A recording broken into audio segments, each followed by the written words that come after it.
Sebelum kami menjelaskan tentang bagian-bagian kewirausahaan dari film ini, saya akan menjelaskan sedikit tentang film My Stupid Boss ini. My Stupid Boss berkisah tentang Diana yang baru saja pindah ke Malaysia mengikuti suaminya Dika. Karena bosan menganggur, Diana memutuskan mencari pekerjaan dan Dika suaminya merekomendasikan untuk melamar bekerja di perusahaan milik temannya. Yang berikut itu ada manajemen industri dan fungsi manajemen. Dari film ini dapat dilihat bahwa Bossman tidak memiliki karakter efektif sebagai seorang pemimpin. Teori kepemimpinan otokratis tidak memiliki peranan yang dalam pemimpinan yang efektif. Bossman hanya fokus pada keputusannya sendiri yang tidak memperhatikan pendapat karyawannya. Hal tersebut dapat dilihat pada menit ke-6:20 detik. Bossman terpaksa mengelola sumber daya manusia yang tidak optimal. Karyawannya sering tidak semangat bekerja karena atasannya tidak memberikan terlalu banyak arahan dan tidak menerapkan sistem yang efisien.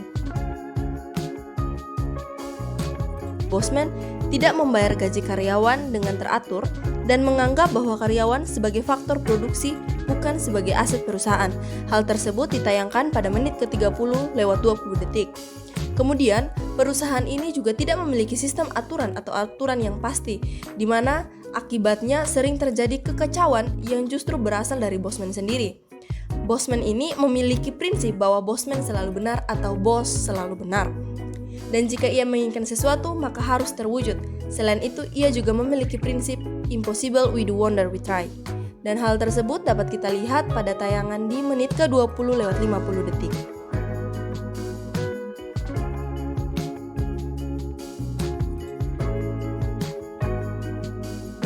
Selanjutnya, tipe kepemimpinan.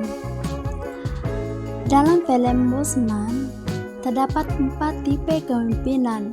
Yang pertama, tipe kepemimpinan autokratis. Yang kedua, tipe kepemimpinan demokratis. Yang ketiga, tipe kepemimpinan karismatik.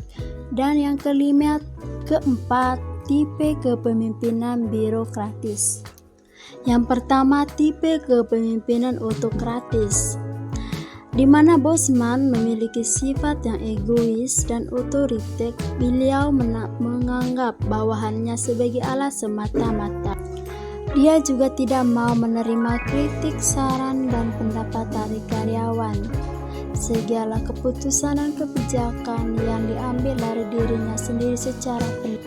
Adegan ini terdapat pada menit ke-28 dan 36 detik. Yang kedua, tipe kepemimpinan demokratis. Terlihat sebuah adegan di mana pemimpin membicarakan masalah dengan bawahannya dengan meminta saran dan masukan dari mereka. Pada tipe kepemimpinan ini, pemimpin meminta pendapat atau saran dari karyawannya untuk memecahkan suatu masalah. Adegan ini terdapat pada menit ke-28 dan 15 detik. Yang ketiga, tipe kepemimpinan karismatik. Terlihat dalam sebuah adegan di mana pemimpin menunjukkan kekuatan dan kepemimpinan yang sangat baik dalam mengatasi masalah dan mengatur perusahaan. Adegan ini pada menit yang ke-15 sampai menit ke-16. Selanjutnya, tipe kepemimpinan birokratis. Terlihat dalam suatu adegan di mana pemimpin menentukan aturan dan prosedur yang ketat serta mengatur banyak tugas dan kegiatan di perusahaan.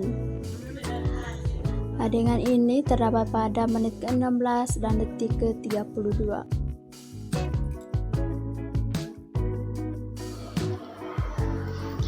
Yang berikut adalah struktur perusahaan.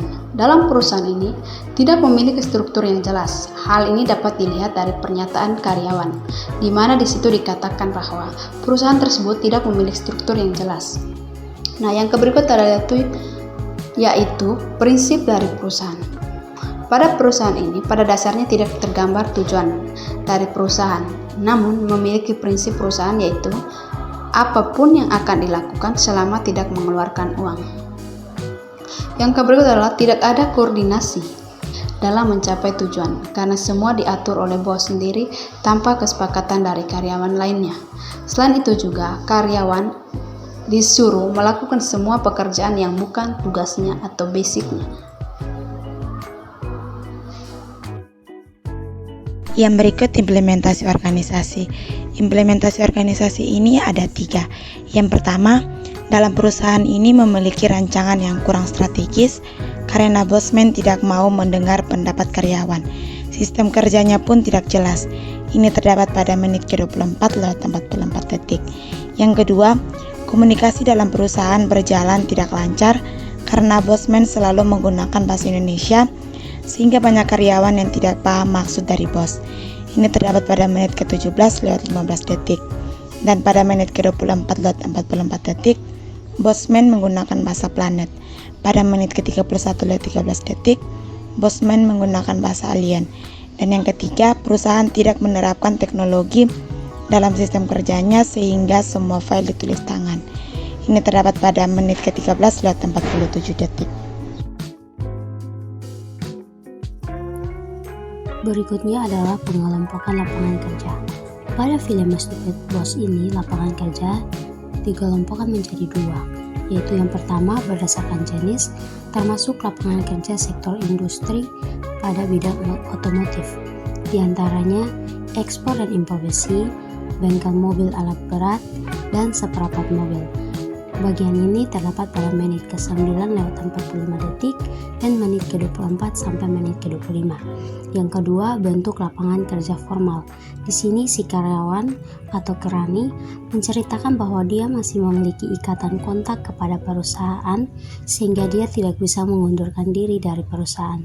Bagian ini terdapat pada menit ke-52.